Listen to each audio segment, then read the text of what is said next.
Ian, I'll start. What do you think of? What do you make of some of the recent struggles you all have had in the past four games? I just think we need to lock back into what has worked, and I think we'll be fine after that. And then just stand on the field and doing what we do best as an offense, as a team. Why do you think what's happened hasn't worked? I'm sorry. I'm sorry. Say that again. I'm sorry. That was my fault. Why do you think what has happened or what you all have been doing the past four games hasn't worked though? Just going 3 and outs and not being on the field and having that rhythm throughout the game. So I guess once we fix that part of the problem, then we'll be able to move the ball a lot better and stay on the field and get that rhythm that we need. All right, we'll go to David Newton, followed by Steven Toronto. Hey, Ian, how much you think that rhythm has to do with the play calling, and how have you seen the play calling change the last 4 weeks after without Christian in there? I just think the offense needs to execute as well. So the play calling isn't really the biggest problem. I think the offense, once we execute more, then we can stay on the field longer and help our defense get off the field. So I mean, it's not really much. Not much has changed, but just the execution as the offense as a whole. So Why do you think the execution hasn't been there then? Is it just the simple fact of not having Christian in there? no, I don't think that is. I don't think that's the problem. But I mean, I guess we have to figure it out and then just go back to work.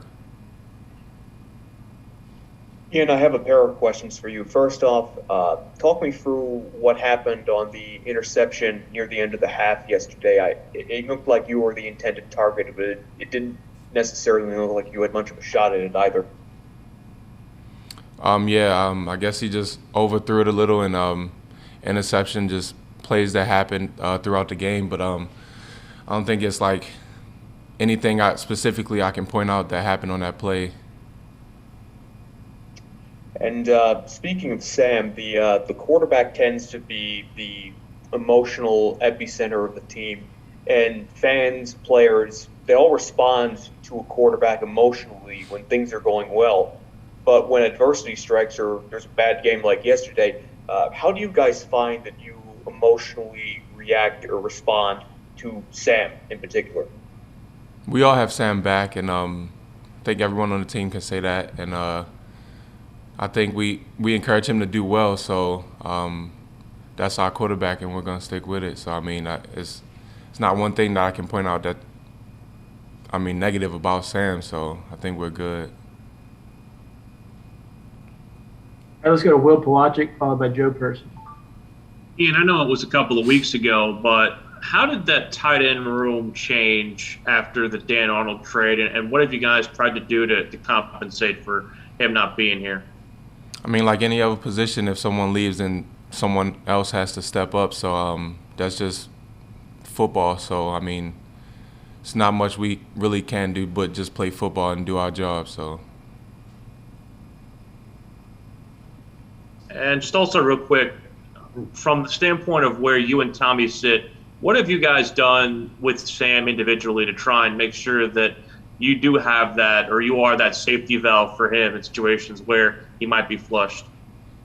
passes in practice, one-on-ones after practice, talking through it in meetings, ask him what he thinks we should do versus certain situations, and just being on that page and just keeping the communication up to date. And I guess every play we know what he expects us to do, and what we expect him out of him if a certain situation happens.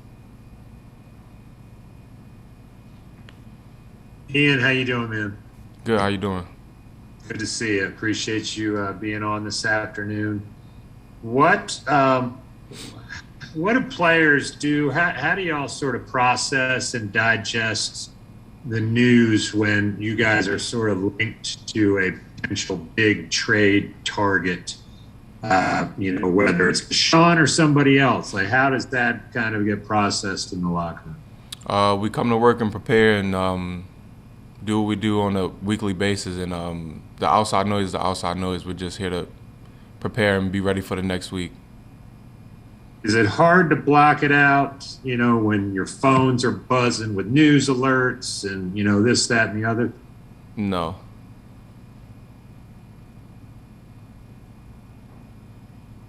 All right, we'll go to Mike Solarte, followed by David Newton. Hey, Ian. Happy Monday. As happy as it can be. Happy Monday. How do you talked about you guys have Sam's back and you're there to encourage him. How do you pick him up? You know, because obviously he's struggling right now. The whole unit is struggling right now. But the quarterback position is the focal point. How do you guys try to really lift him up? I mean, do you guys have, I mean, is it just verbal? Is it patting on the back? Is it, you know, some kind of maybe silly magical spell intervention that you guys come up with? I mean, what do you do just to try to lighten the mood and get things back on track? Talking, of course, that's one of the main points, and just having that communication, make sure everyone is on the same page, I think is one of the biggest points. But the human nature of it is, I mean, when the guy's struggling and he's the focal point, he's going to be down. He's trying to be the same guy every day, but it's just human nature. So how do you try to lift the spirits up and maybe get him back, just get him back to where he was in the first 2 weeks? I mean, it's just going throughout that process, like I said before, throughout the week, and just grinding on the next team, and I mean, all you can do is just forget about the last game. So I think that's what we try to reiterate every week and prepare for the next team. Yeah, Ian, David Newton again. I wanted to ask you that the pass Sam threw to you a few weeks ago, I think that really crisp over the middle, maybe in fourth down pass. He looked really sharp, decisive, and on that one, but it seems like there's some hesitancy in a lot of other plays. What have you noticed different about the way he approaches things in the huddle and in the pocket? I mean, I haven't noticed anything different. I don't know. Okay.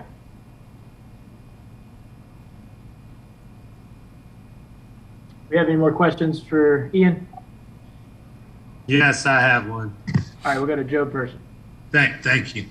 Ian, you guys have had a lot of losing seasons here. I know it's not what you want to be a part of.